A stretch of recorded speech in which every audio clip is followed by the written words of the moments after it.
JEE advance പരീക്ഷയിലെ കേരളത്തിലെ 3ാം റാങ്കുകാരനുൾപ്പെടെ സൈലത്തിൽ നിന്നും 40ഓളം വിദ്യാർത്ഥികൾ ഇന്ത്യയിലെ മികച്ച ഐഐടികളിൽ അഡ്മിഷൻ ഉറപ്പാക്കി.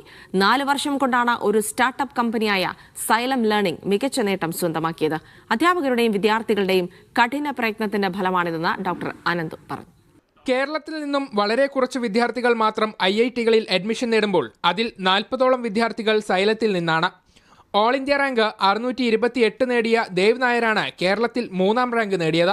ദേവ് നായറിന് 25 ലക്ഷം രൂപ സൈലം സമ്മാനമായി നൽകി. മറ്റ് റാങ്ക് ഹോൾഡേഴ്സിന് ക്യാഷ് പ്രൈസുകളും ഐഫോണുകളും സമ്മാനമായി നൽകി.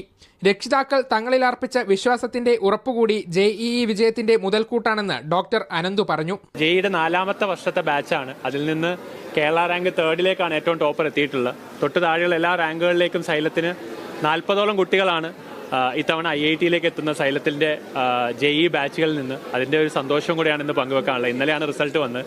അതിൽ ഇപ്പം ജെഇ ഹെഡായിട്ടുള്ള ഇക്ബാൽ സാർ പറയാണ്ട് എൻ്റെ 30th ബർത്ത്ഡേ ആണ് ഇന്ന്. 30-ന് മുകളിൽ ആളുകളെ ഐഐടികളിലേക്ക്, അതായത് കേരളത്തിൽ നിന്ന് 200ഓളം കുട്ടികളാണ്, അതിൽ 30-നോളം കുട്ടികളെ നമുക്ക് എത്തിക്കാൻ പറ്റിയെന്നുള്ള സന്തോഷം കൂടെ പങ്കുവെക്കണം. സൈലം നൽകിയ പിന്തുണ കേരളത്തിൽ 3ാം റാങ്ക് നേടിയ ദേവ് നായർ വ്യക്തമാക്കി. ഭയങ്കര ഞാൻ താങ്ക്ഫുള്ളാണ്. സൈലം, എൻ്റെ പേരൻസ്, അവരെല്ലാം ഇവിടെ കയറ്റി. ഞാൻ ഫൈനലി ഇത്രയും പാടിയിട്ട് ഫൈനൽ ഐഐടി കിട്ടി. കൂടുതൽ വിജയികളെ അടുത്ത വർഷം സൃഷ്ടിക്കാൻ സാധിക്കുമെന്ന ആത്മവിശ്വാസത്തിലാണ് സൈലം. മീഡിയ 1 കോഴിക്കോട്.